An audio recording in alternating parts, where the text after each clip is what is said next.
일부의 행위로 말미암은 것이 아니요 오직 예수 그를 믿음으로 말미암는 줄을 알므로 우리도 그리스도 예수를 믿나니 이는 우리가 아니고 그리스도를 믿음으로써 어렵다함을 얻으려 함이라. 율법의 행위로서는 어렵다함을 얻을 육체가 없나니 만일 우리가 그리스도 안에서 어렵게 되려 하다가 죄인으로 드러나면 그리스도께서 죄를 짓게 하느냐? 결코 그럴 수 없느니라. 만일 내가 헐었던 것을 다시 세우면 내가 나를 풍보자로 만드는 것이라. 내가 율법으로 말미암아 율법에 대하여 죽었나니 이는 하나님에 대하여 살려 함이라. 내가 그리스도와 함께 십자가에 못 박혔나니 그런즉 이제는 내가 사는 것이 아니요 오직 안에 그리스도께서 사시는 것이라. 이제 내가 육체 가운데 사는 것은 나를 사랑하사 나를 위하여 자기 자신을 버리신 하나님의 아들을 믿는 믿음 안에 사는 것이다.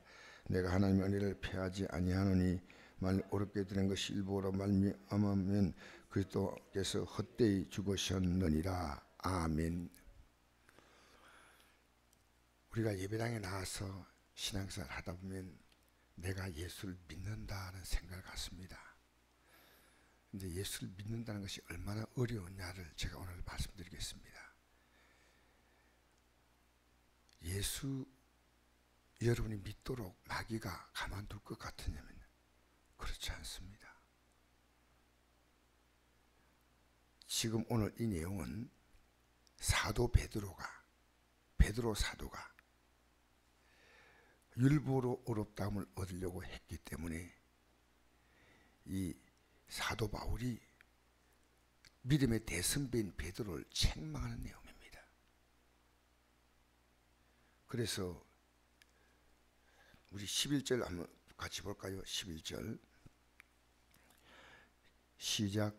게바가 안디옥에 이르렀을 때 책망받을 있기로 내가 그를 대하여 책망하였노라. 야곱에서 온 어떤 이들이 이르기 전에 게바가 이방인과 함께 먹다가 그들이 오매 그가 할례자를 두려워하여 떠나 물러가매 남은 유대인도 그와 같이 외식함으로 바나바도 그들이 외식에 유혹되었느니라.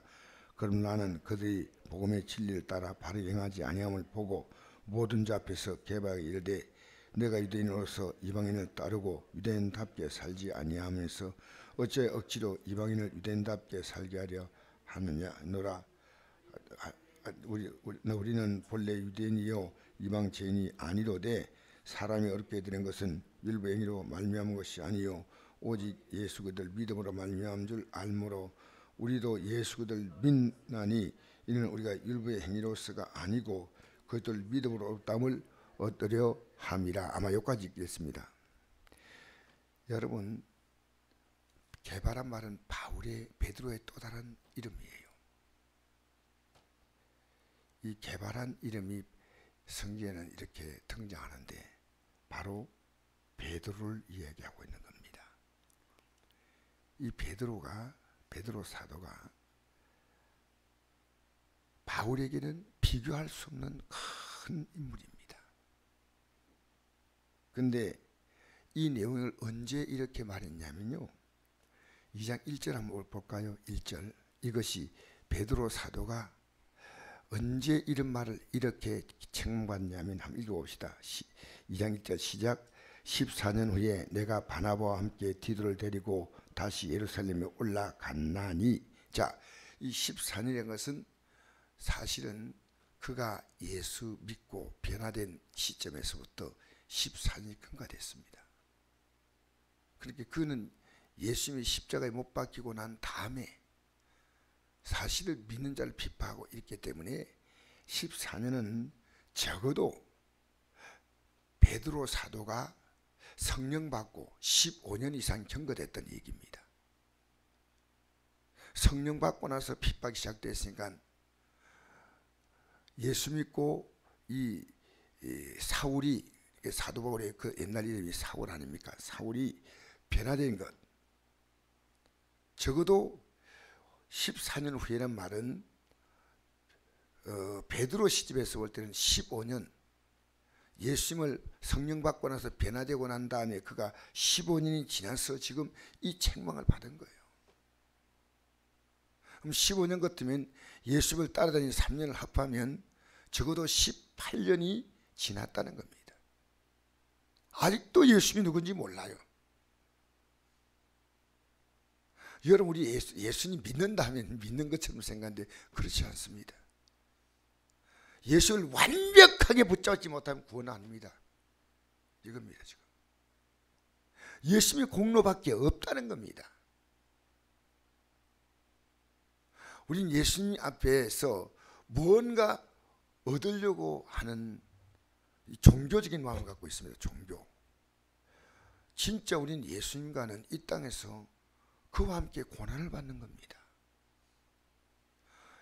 예수님과 함께 고난을 받음으로 그와 함께 영광을 받는 겁니다.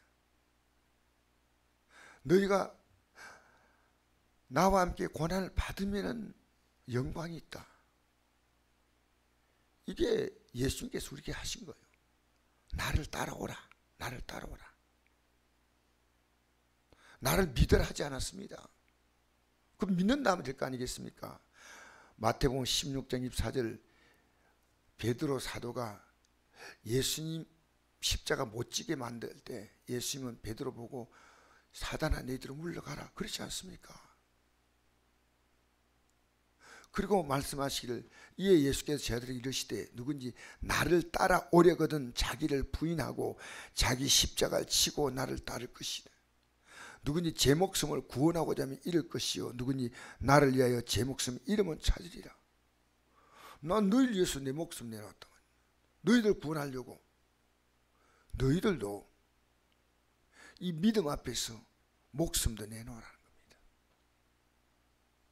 저는 오늘 여러분에게 진실하게 얘기합니다. 여러분, 예수 믿는 게 우리가 그렇게 쉬울 것 같아요? 예수님과 함께 죽었습니까? 그리고 예수님과 함께 나는 새로운 삶으로 태어났습니까? 이게 분명해야 됩니다. 분명해야 됩니다. 저는 어제 저녁에 이 성도 다 이제 가시고 난 다음에 예수 믿는 것이 얼마나 어려운가, 그러나 또 얼마나 쉬운가. 여러분, 내가 나를 인정하고 살았던 삶을요, 나를 부인하고 산다는 것이 정말 쉬운 거 아닙니다. 그래서 우리가 이 믿음을 가지고 산다는 것이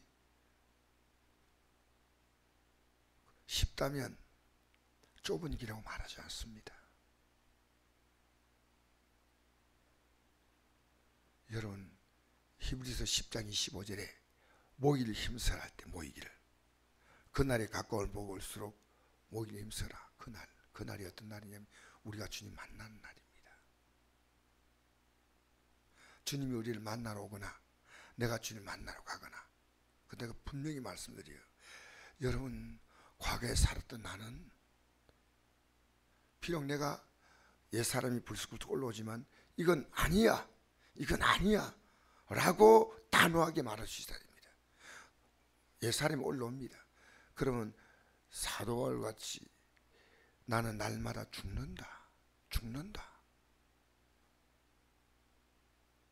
오늘 그래서 여러분이 어떤 행동을 해도 그건 구원이 아니라 받은 은혜에 대해서 여러분이 감사하고 받은 은혜대로 여러분이 주를 섬기고 사는 거지, 여러분이 구원의 길은 여러분이 어떤 율법적인 행위로 되는 거 아닙니다. 지금 어떤 일이 있었냐면요, 유대인들이 가져온 석가는 뭐냐면 그들은 할례를 받아야 된다.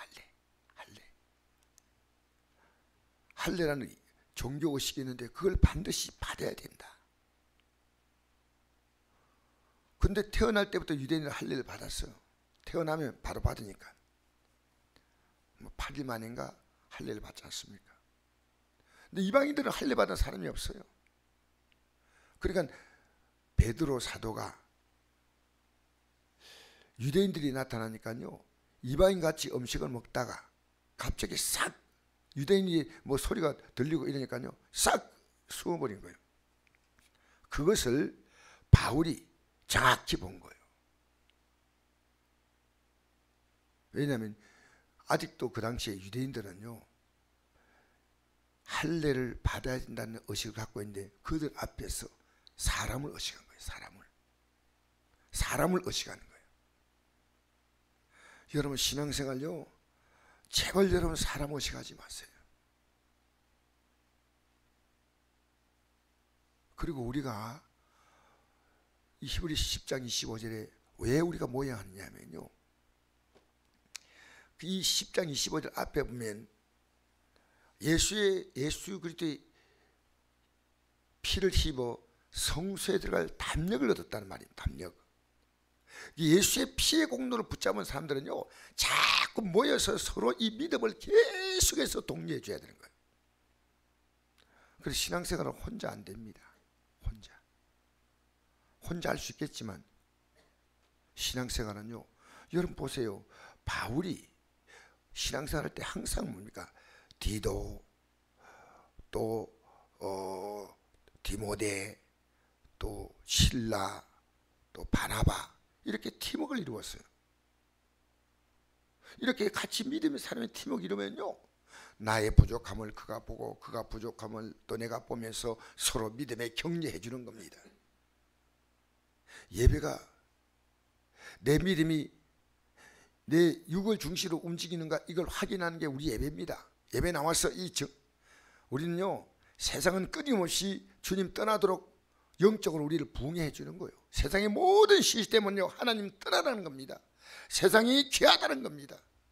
여러분 가족들하고 얘기할 때 가족들의 믿음이 정말 좋지 않으면 계속 가족들은 육에 얘기합니다. 맞지 않습니까?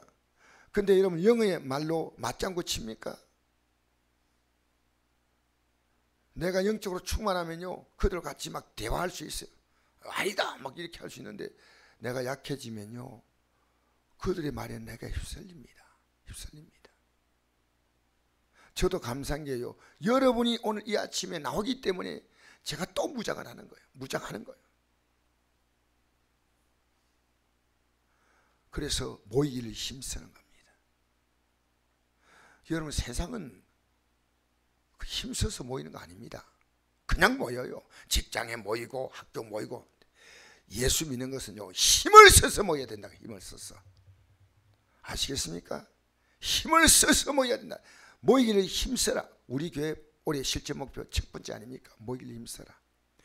두세 사람 내 이름으로 모인 곳에 나도 너희 가운데 함께 있겠다 했잖아요.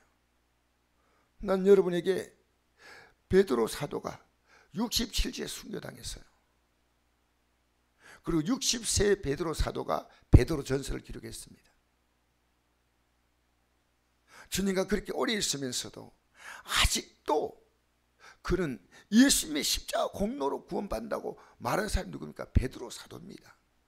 여러분 사도행전 4장 12절 보니까 성령 받고 나서 사람들이 말했습니다. 다른 이로는 구원을 받을 수 없나니 천하 사람 중에 구원받을 만한 다른 이름을 우리에게 주시니 없음이었다. 이게 누가 한 말이냐? 베드로 사도가 한 말이에요. 여러분 내가 예수님밖에 없다고 입만 말하면 예수님만 있는 거 아닙니다. 우리의 삶이요, 자, 온전히 예수 중심으로 움직여야 됩니다. 온전히 예수님 중심이 돼야 됩니다. 여러분 예수님 때문에 덕을 보는 단계가 떠나서 예수님 때문에 고난받는 단계가 들어가야 됩니다. 팔복에 제일 마지막에 어를 위해 핍박을 받는 자는 복이 있나니 천국이 그들의 것입니다. 나를 위하여 너희를 욕하고 거슬려 너에게 모든 악한 말 할 때 기뻐하고 즐거워하라. 하늘에서 너희 상이 큽니다. 너희 전에 있던 선자들도 이같이 박해를 받았느니라. 여러분 예수 믿기 때문에 우리는요 손해볼 게 많습니다. 예수 믿기 때문에 우리는 겸손해야 됩니다. 예수 믿기 때문에 우리는 온유해야 됩니다. 예수 믿기 때문에 우리는 부드럽게 말해야 됩니다. 예수 믿기 때문에 내가 먼저 인사해야 됩니다. 내가 먼저 손 내밀어 줘야 됩니다. 예수 믿기 때문에 용서해야 됩니다. 여러분 말도 아닌 얘기 제가 하나 할게요. 허경영이라는 사람이 있어요. 우리나라 대통령 한다고 나온 사람이. 근데 이 사람이 뭔 헛소리 하나 싶어서 이 사람이 강의 들으려면 10만 원 내야 된다. 10만 원. 내가 근데 이 사람이 기독교에 대해서 이렇게 얘기했어요. 이 사람이 저기 제가 지금 기억이 잘 안 나는데 이제 저 뭡니까? 유교에 대해서는요, 사람 인자가 두 개 합친 거다. 그래서 어질인이 된다. 사람 인 플러스 인. 이게 유교다. 기독교는 뭐냐? 에 플러스 에. 그래서 뭐냐면 그것은 서가 된다. 서. 용서할 때 서자. 내가 뭐 이 사람 하는 말이 그냥 막 그냥 정 황당한 얘기를 한다 하면 기독교가 사랑과 사랑이 합쳐 있구나. 이건 아는 거예요. 뭐 기독 교실 난다고 하는 얘기 아닙니다. 여러분, 하나님이 우리를 사랑하시, 우리가 하나님을 마음을 다하고 목숨을 다하고 힘을 다하고 뜻을 다해 사랑해야 되고 내 이웃을 내 몸같이 사랑해야 된다. 아마 뭐 그런 내용을 이분이 이 사람 읽었는지 그런 것 같아요. 여러분, 정말 우리는요, 주님 때문에, 예수님 때문에 사도 바울은 빌립보서 3장 7절 이하에 보니까요, 내가 가치 있게 느꼈던 모든 것을 배설물로 여겼다. 배설물로. 우리 예수님께서 이런 말씀했습니다. 마태복음 19장 29절에 내 이름을 위하여 집이나 형제나 자매나 부모나 자식이나 전토를 벌인 자마다 열업을 받고 또 영생을 상속하리라. 영생 받는 게 그 쉬운 거 아니에요. 어려운 것도 아니에요. 우리는 예수 믿지만요, 여전히 나다 하는 생각이 있습니다. 내가 좋은 대로 삽니다. No! 여러분, 내가 좋은 대로 사는 삶은 끝없이 내가 주가 되어 있는 거예요. 그래서 저는 이 게바가, 이 베드로 사도가요, 그 새까만 후배인 바울에게 이 책망을 받는데 말 한마디 못하는 거예요. 가만히 듣고 있는 거예요. 바울은요, 자기가 말할 때 자기 말과 서로, 이 바울은 정말 신실한 그리스도의 사도이기 때문에 자기의 믿음의 선배요, 자기의 담임 목사였던 바나바와 다툰 것을 그대로 기록합니다. 심하게 다투었다고 기록하고 있습니다. 그 내용을 진실하게 어떤 건 빼지 않습니다. 정말 이 바울 사도 같은 인물이 역사상 없어요. 대단한 인물이에요. 어떻게 자기를 죄인 가운데 괴수라고 고백합니까? 대단한. 여러분, 천주교 역사 보면요, 바울이, 베드로가 일대 교황인데, 일대 교황된 게 이대로 말한다면요, 이 사람이 교황이 될 때가 예수님이 십자가에 못 박히고 난 다음에 부활 성천할 때 이 천주교인들은요, 일대 교황이 1년 시작했다고 이래 나옵니다. 그럼 14년 동안에 어떻게 말하면요, 예수님도 몰랐어요. 지금 제대로 모르는 거예요. 예수님이 아니면 여러분 구원 안 됩니다. 철저하게 예수님의 공로입니다. 오직 예수님이셔. 만약 여러분의 공로가 제로가 된다 하더라도요, 예수님의 공로만 우리가 굳세게 붙들면요, 구원받는 겁니다. 내 공로가 아무리 있어도 예수님의 공로를 어설프게 붙잡으면 구원이 아니에요. 오직 예수님의 공로입니다. 예수밖에 없네 이겁니다. 여러분, 세상 눈치 보지 마세요. 우리는 뭐 세상 눈치 따라 움직이지 않습니까? 예수 믿는 사람은 세상 눈치 보면 안 돼. 사람 눈치 보면 안 돼. 왜 그렇게 신앙생활 비겁합니까? 할 말 모두 못해요. 가만사승이라고? 아니요. 내가 말한 것은 말해야 됩니다. 일부러 분쟁 일으킬 필요 없지만, 여보 이게 아니요, 애들아 이게 아니다, 손자 손녀에게 이건 아니야 라고 여러분 단호하게 말할 수 있어야 됩니다. 예배당에 나오니까 안심이라고 말하지 마십시오. 여러분, 게바가 바울에게 책망받아도 이 게바 베드로 사도는요, 깊이 깨달았어요. 깊이 깨달았어요. 오늘 이 아침이 깨달는 시간 되기 바랍니다. 예수님밖에 없어요. 여러분이 복음으로 살기 위해서 이 모이는데 힘을 써야 돼요. 힘을 써야 돼요. 직장은 내가 필요한 것은요, 얼마나 자연스럽게 움직입니까? 힘쓰라는 것은요, 모이기가 쉽지 않습니다. 이 아침에 나온 여러분을 축복합니다. 여러분 감사합니다. 예수님 굴색에 붙드십시오. 예수님을 이 세상 가치보다 못하게 붙든 것은 구원 아닙니다. 여러분 흔들릴 때마다 내 삶의 가장 중요한 가치가 뭐냐? 예수님밖에 없어요. 예수님이라고 고백하십시오. 우리 찬양 한 장 부르고 마치겠습니다.